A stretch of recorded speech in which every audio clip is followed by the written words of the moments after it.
Hi, we're back.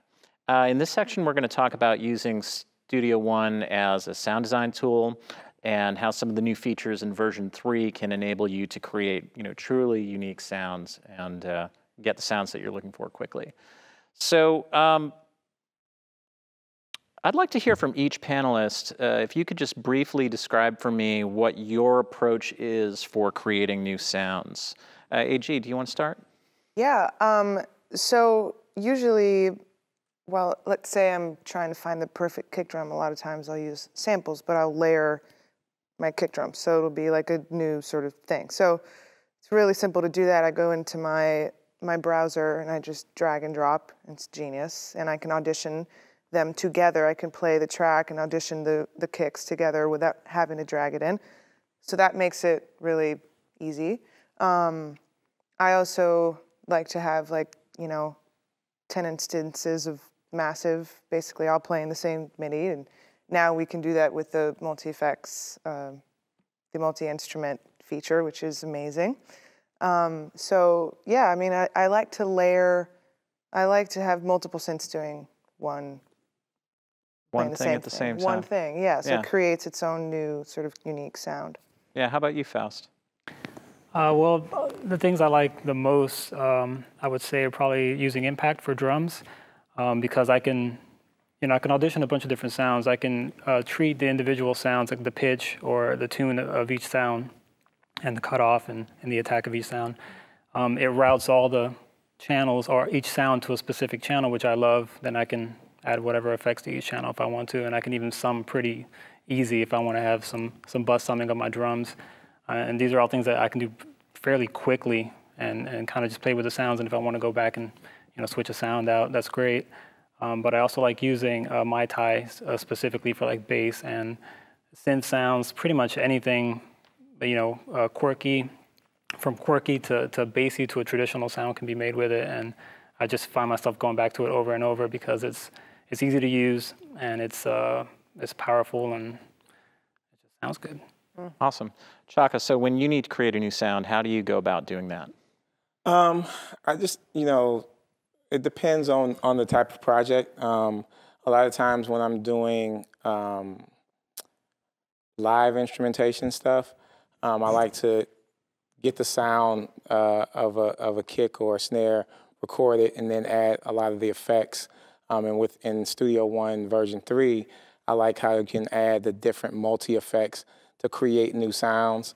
And also with the multi-instruments, you can just layer different things onto one track without having to bring in multiple instances now. And that's typically, I like to do it from a gumbo standpoint, just keep dragging stuff until it sounds right. Well, that's what we're all about down there in Louisiana. Yeah, we're just all about our gumbo. The gumbo, gotta have the gumbo. Yeah. So I'm not, I don't get super as technical maybe as everybody else in the panel. I just kind of like, if it sounds right, I like to throw this in here, throw that in there. Okay, that works, that doesn't, until it sounds right.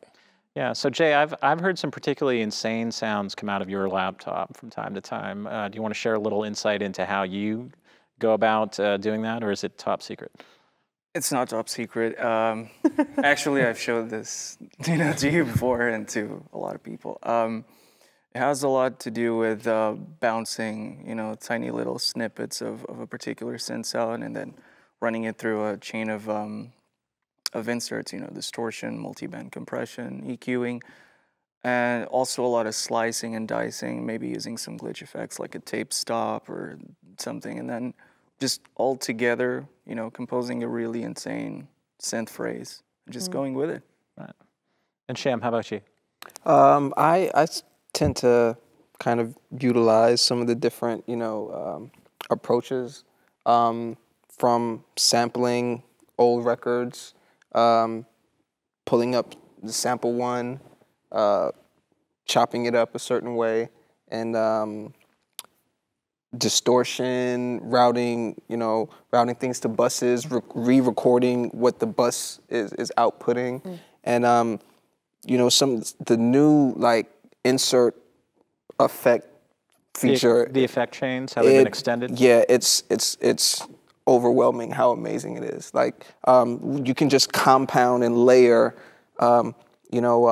different processes and effects to achieve something that sometimes you didn't even know that you're gonna, you know, arrive at that point. But here you go. You can just go ahead and add like the splitter, and then just try something else out, and now you have just a completely, you know, amazing sound. So Game changer. You know, I think we might have to play a game and name that sound at some point, where we have people create sounds with the extended effects chain, and then have people guess what the original sound was. Yeah. Right. Now that was a duck. You know, that was a guitar track. All right, so let's actually dig in a little bit, you know, into some of the new sound creation tools in version 3. Have any of you had any experience playing around with MyTie? You know, Faust, you touched upon it. Yeah, that's the first thing I did was just go through all the synths and just kind of try to get a feel for what they sounded like and the quality of the sounds. And I was pretty surprised with the wide range of sounds that, like, for instance, Presence has, or you can create with Presence and MyTie alike. They're both pretty easy to get into. I mean, actually, all of the synths are pretty easy to kind of unravel. But then you find yourself finding more and more stuff that you can do with them. Right. So and MyTie is one of those synths where it's pretty limitless. Like, you can just, even with just 2 oscillators, you can just keep building and modulating things that don't really go together. For instance, I find that I could spend a lot of time just creating sounds, which for me used to be a chore. Right. Not only have you spent a lot of time creating sounds, you're actually releasing a content library for Studio One. Right, exactly, exactly. So but it's actually a fun process as opposed to, you know, when you're in a studio and you're just trying to make a sound. I find that I'm just making a ton of sounds really quickly, and then I'm like, well, maybe I should just save that before I change it and ruin it. But you can't really ruin it. You're just making another sound and another sound and another sound. So it's great. Yeah, and have, you know, we've got 15 gigabytes of content shipping with Presence XT, and some of it's really amazing. I haven't had the time to go through it all. Have you guys played around with those new sounds? Oh, yeah. Yeah. I mean, especially the new keyboard sounds, because that was one of the first things I wanted to try out. And the new auto pan suitcase is incredible. Sounds really rich and has a nice warmth to it. As soon as it was very playable as soon as I pulled it up. So a lot of the new keyboard sounds and pianos that are in there in the new library are extremely great. What's really cool about the soft synths, you know, that you guys have is that there are so many parameters that you can automate. Whereas with some like outboard soft synths, you're more limited. But I always thought that was really cool. And I actually I'm you know, a keyboard collector, and so, you know, some of the things that's just like these hurdles. You know, you pull up something on a Juno, and I might really love that, but tomorrow's not available to me because, you know, you've tweaked it, you mess with the filters, the resonance different, and it's not exactly the same. And so with a lot of these features, being able to even combine instruments is an amazing feature, because now I'm creating my own, you know, analog keyboard within this system, you know. So like it's just a very versatile. You can be as experimental as you want to be, and then not have to worry about you never being able to capture that sound again. Yeah, you know, I'm not sure if you realize it, but you know, you mentioned that you came over from Logic. One of the nice things I found about Presence XT is the fact that you can open EXS sounds. You can open Giga sounds. You can open Contact sound banks, and so if you're a sound collector, you know, those sounds are now available at your fingertips, but then you also have the full power of the Presence XT synthesis engine to that was a take game advantage and take changer, those because sounds. there's so many libraries that over the years, especially people from Logic, when I was trying to convince people, they were talking about, you know, EXS. my EXS But it library. ships with 20 DVDs. So that was one of the things that there was a lot of discussion, I know, amongst all of us about not losing those libraries, especially from the Logic users, because a lot of the DAWs do, you know, Contact library, Akai, because there's a lot older libraries, but with Logic being such a proprietary thing to Macs, a lot of Mac users didn't want to lose that content, and now they don't have to. Now they don't have to. So I am excited about multi-instrument and the extended effects chains, and you know, everybody's pretty excited about it. I'd love to hear from you some creative ideas of how you think people are going to take advantage of these features, or how you've already taken advantage of these features. There's just so, I just don't even know how to like, you know, put it into words really. It's, I mean, you just really have the world of sound like at your fingertips. So you can start with, you know, a Rhodes, you know, sound and you know, you might tweak the reverb for it to give you this really ambient sound. Like, and you know, before you have like Omnisphere and you have all of these other virtual synths that, you know, they have these certain textures that you rely on, but they're like presets. Well, now I can create my own character. I can create my own Omnisphere in a sense. And then when you know, so you've created this really ambient, you know, Rhodes sound, and now I can take like the repeater and do something else with that you had no intention on doing. You know, it's just you're not going to be able to like run out of ideas. Just try whatever it is that you want to do, and something magic happens. Limitless ideas, total creative limitless freedom. pill is in there. The editing of it though is what really grabs me in terms of like how quickly you can change the parameters. Yeah. Key strip mapping in terms of taking one layer and bringing it to one area. Just by doing slide, it's very visual in terms of how you do it. It's not something where it's like I'm sitting there and I have to know what note range this is, and if I started C0 and then, you know, I just slide it until I, you know, play on Slide it and play it, right? Slide it and play it. Set it. And it has a very, you know, visceral and contextual type of look to it. I see the keyboard, I know where I want to start and stop, and blend in this sound on top of it, then add effects, and you know, and where I want them to be in terms of frequency range. Right. And that, you know, that's incredible. Yeah, being able to put reverb on just like the high end. High end, that's crazy. Of something, I'm just like, are you? I mean, So you're not going to have that boomy bass that just goes right anymore. Exactly.